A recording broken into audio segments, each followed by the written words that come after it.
Friends, ఇవాళ మన Reliance industries స్టాక్లో జరిగిన లేటెస్ట్ మూమెంట్ గురించి సింపుల్గా క్లియర్గా అర్థం చేసుకోవడానికి అయితే ప్రయత్నిద్దాం. లాస్ట్ ఫ్యూ వీక్స్లో స్టాక్ కొంచెం ప్రెజర్ అయితే ఫేస్ చేసింది, కానీ ఇవాళ సడన్గా స్టాక్ ఆల్మోస్ట్ 3% ర్యాలీ అయింది. సో ఈ మూమెంట్ వెనకాల రీజన్ ఏంటి, ఇన్వెస్టర్స్ ఎందుకు ఇంట్రెస్ట్ చూపిస్తున్నారు, ప్రతిదీ కూడా స్టెప్ బై స్టెప్ మీకు క్లిస్టల్ క్లియర్గా మీకు ఎక్స్ప్లెయిన్ చేయడానికి అయితే నేను ప్రయత్నిస్తాను.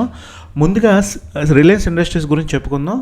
రిలయన్స్ ఇండియాలో లార్జెస్ట్ కంపెనీస్లో ఒకటి. కంపెనీ మల్టిపుల్ బిజినెస్ రన్ చేస్తుంది. మెయిన్గా energy and refining business, petrochemicals, telecom అంటే Jio, retail business, digital services. కాబట్టి రిలయన్స్ బిజినెస్ వన్ సెక్టర్ మీద డిపెండ్ కాదు, మల్టిపుల్ సెగ్మెంట్స్ వల్ల ఎర్నింగ్స్ జనరేట్ చేస్తుంది.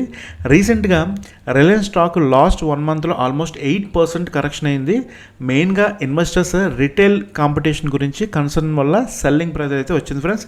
కానీ ఇవాళ స్టాక్ ఆల్మోస్ట్ 3% రికవరీ అయింది. దీనికి మెయిన్ రీజన్ ఏంటంటే గ్లోబల్ మార్కెట్లో క్రూడ్ ఆయిల్ ప్రైజెస్ పెరుగుతున్నాయి. మిడిల్ ఈస్ట్ టెన్షన్స్ వల్ల ఆయిల్ ప్రైజెస్ ఇంక్రీజ్ అయ్యాయి. క్రూడ్ ఆయిల్ ప్రైస్ పెరిగితే రిఫైనింగ్ మరియు పెట్రోకెమికల్స్ మార్జిన్స్ ఇంప్రూవ్ అవ్వచ్చు అని చెప్పి మనకి డేటాను బట్టి తెలుస్తుంది. రిలయన్స్కి ఆయిల్ టు కెమికల్ డివిజన్ చాలా ఇంపార్టెంట్. కాబట్టి ఆయిల్ ప్రైజెస్ రైజ్ అయితే ఆ సెగ్మెంట్ ఎర్నింగ్స్ ఇంప్రూవ్ అయ్యే ఛాన్సెస్ ఉన్నాయి ఫ్రెండ్స్. ఇంపార్టెంట్ నెంబర్స్ కూడా చూద్దాం ఫ్రెండ్స్. ఇప్పుడు మనం కరెంట్ స్టాక్ ప్రైస్ వచ్చి అరౌండ్ 1384 దగ్గర ఉంది. టుడే గెయిన్ అరౌండ్ 2.9% ఉంది. ఇంట్రాడే హై వచ్చి అరౌండ్ 1387 ఉంది. లాస్ట్ 1 మంత్లో స్టాక్ రఫ్లీ 8% డౌన్ అయింది friends. 52 week high around 1611 rupees ఉంది. 52 వీక్ లో అరౌండ్ 1114 రూపీస్ ఉంది. సో రీసెంట్గా brokerage firm JM finance target price వచ్చి 1730 రూపీస్ అయితే మెయింటైన్ చేసింది.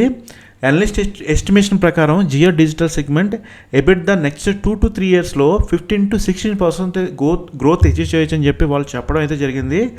ఇన్వెస్టర్స్కి ఈ న్యూస్ ఇంపార్టెంట్ ఎందుకు అంటే రిలయన్స్ ఎర్నింగ్స్లో energy business still major role అయితే ప్లే చేస్తుంది. క్రూడ్ ఆయిల్ ప్రైజెస్ ఇంక్రీజ్ అయితే రిఫైనింగ్ మార్జిన్స్ ఇంప్రూవ్ అవ్వచ్చు, పెట్రోకెమికల్స్ ప్రైజెస్ ఇంక్రీజ్ అవ్వచ్చు, oil to chemicals division profit better అవ్వచ్చు. ఇంకో ఇంపార్టెంట్ పాయింట్ ఏంటి అంటే రీసెంట్ స్టాక్ ఫాల్ ఫండమెంటల్స్ వల్ల అయితే కాదు friends, mostly FII selling pressure వల్ల జరిగింది అది. కాబట్టి కరెంట్ ప్రైస్లో స్టాక్ అండర్ వాల్యూడ్ అవ్వచ్చు ఫ్రెండ్స్. అయితే ఎవరైనా రిలయన్స్ స్టాక్ అబ్జర్వ్ చేస్తుంటే ఇన్వెస్టర్స్కి కొన్ని ఇంపార్టెంట్ పాయింట్స్ అయితే మానిటర్ చేయాలి ఫ్రెండ్స్. ఫస్ట్ వచ్చి క్రూడ్ ఆయిల్ ప్రైస్ ట్రెండ్ ఎలా ఉంది అంటే ఆయిల్ ప్రైస్ కంటిన్యూస్గా స్ట్రాంగ్ ఉంటే ఎనర్జీ సెగ్మెంట్ బెనిఫిట్ అవ్వచ్చు. సెకండ్ వచ్చి refining margins, company refining profitability improve అవుతుందా లేదన్నా ఇంప్రూవ్ అవుతుందా లేదన్నా చూసుకోవాలి. థర్డ్ వచ్చి Jio digital growth, subscribers growth మరియు మోనిటరైజేషన్ ఇంపార్టెంట్ ఫ్యాక్టర్ అది.